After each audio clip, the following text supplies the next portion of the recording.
महाराष्ट्राच्या या वर्षीच्या चालू अर्थसंकल्पीय अधिवेशनात मागच्या वेळी सरकारने अर्थसंकल्प मांडला त्यावेळी एक विक्रम केलेला असा मी उल्लेख केला।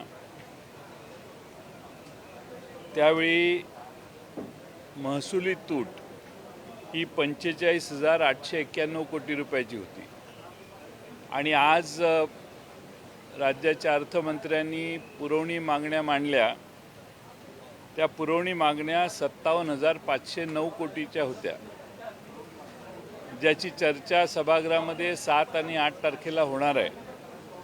म्हणजे या पुरवणी मागण्या सरकारचं बहुमत असल्यामुळे जर मंजूरच झाल्या होतीलच, त्यावेळी या सरकारला 1,03,400 कोटी रुपये कमी पडणार आहे।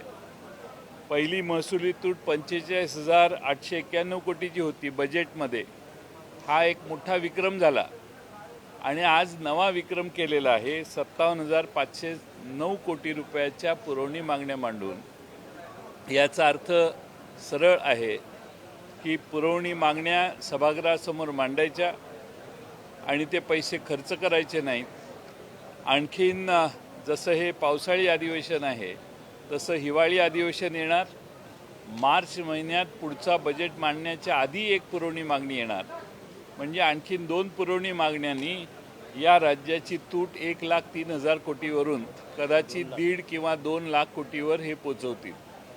याचा अर्थ माझ्यासारखा माणूस असं काढेल की सरकारला सगळे आकडे कागदावर दाखवणं आवश्यक आहे, नाहीतर ज्यांच्याकडून त्यांनी पैसे घेतले आहेत किंवा ज्यांच्याकडून त्यांना पेमेंट करायचं आहे, ज्यांना काम पैसे द्यायचे आहेत, ते जर पैसे दाखवले नाहीत तर ती लोक कदाचित आत्महत्या करतील किंवा यांच्या मागे लागतील। आणि म्हणून सरकारने राज्याच्या अर्थकारणामध्ये एवढ्या मोठ्या तुटीपर्यंत पोचण्याचं धाडस केलं आहे। याचं कारण सरकारला आता अर्थसंकल्पाचा संतुलन टिकवणं अवघड व्हायला लागलेलं आहे। नाईलाजाने 45,000 कोटीचा महसुली तूट झाल्यानंतर आज नाईलाजाने असेल कदाचित 57,000 कोटी रुपयाचा आणखीन बोजा या सरकारवर यांनी सभागृहासमोर मांडून मागणी केलेली आहे।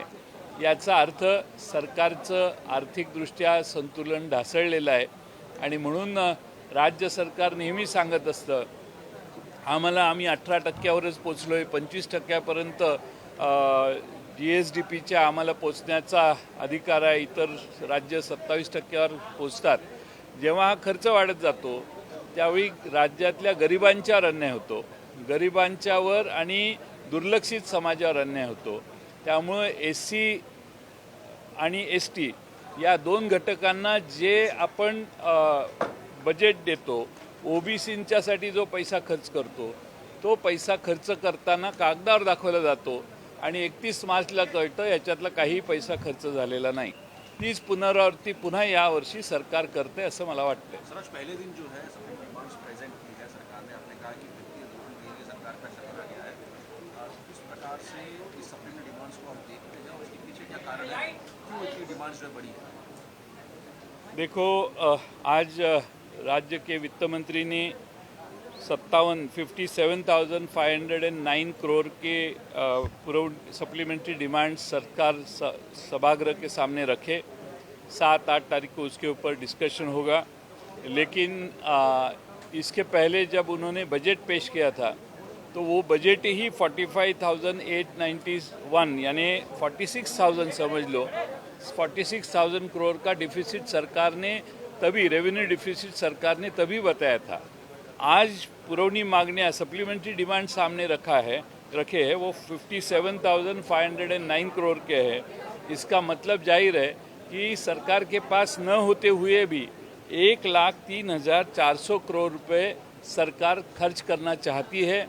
इसका मतलब सरकार को सिर्फ कागज़ पे ये आंकड़े दिखाने हैं, जिनके लिए होंगे, जिनको देना है, वो सारे हिसाब किताब सामने रख के महाराष्ट्र में जो लोग काम करते हैं उनको यानी आज के ये खर्चे आप अगर देखेंगे तो ऐसे इतने खर्चे हैं जो बेसिक बजट में आने की आवश्यकता थी, लेकिन अब वो पेश कर रहे हैं। मुझे पूरा यकीन है दिसंबर के और मार्च के महीने में जो सप्लीमेंट्री डिमांड और 2 बार आने वाले हैं, वो तभी और 50,000, 60,000, 70,000 करोड़ की राशि सभागृह के अनुमति के लिए ये पेश करेंगे। सर, धनंजय मुंडे जे माजी मंत्री राहिले ते मात्र तुमच्या पक्षातले आमदार आहेत संदीप क्षीरसागर यांच्यावरती काल आरोप लावताना पाहायला मिळाले। काल त्यांनी बीडमध्ये पत्रकार परिषद घेतली।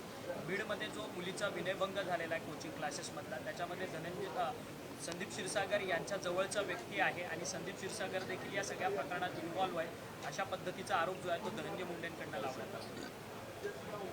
संदीप क्षीरसागर यांच्या प्रचार करणारे, सपोर्ट करणारे अनेक कार्यकर्ते असतील, पण त्या व्यक्तीचा माझ्या माहितीप्रमाणे आमच्या पक्षाशी काही संबंध नाही आहे।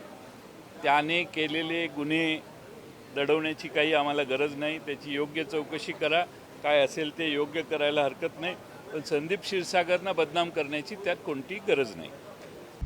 आता isakal.com आहे देशातील नंबर 1 ची मराठी न्यूज वेबसाईट। प्रत्येक अपडेटसाठी isakal.com ला नक्की भेट द्या।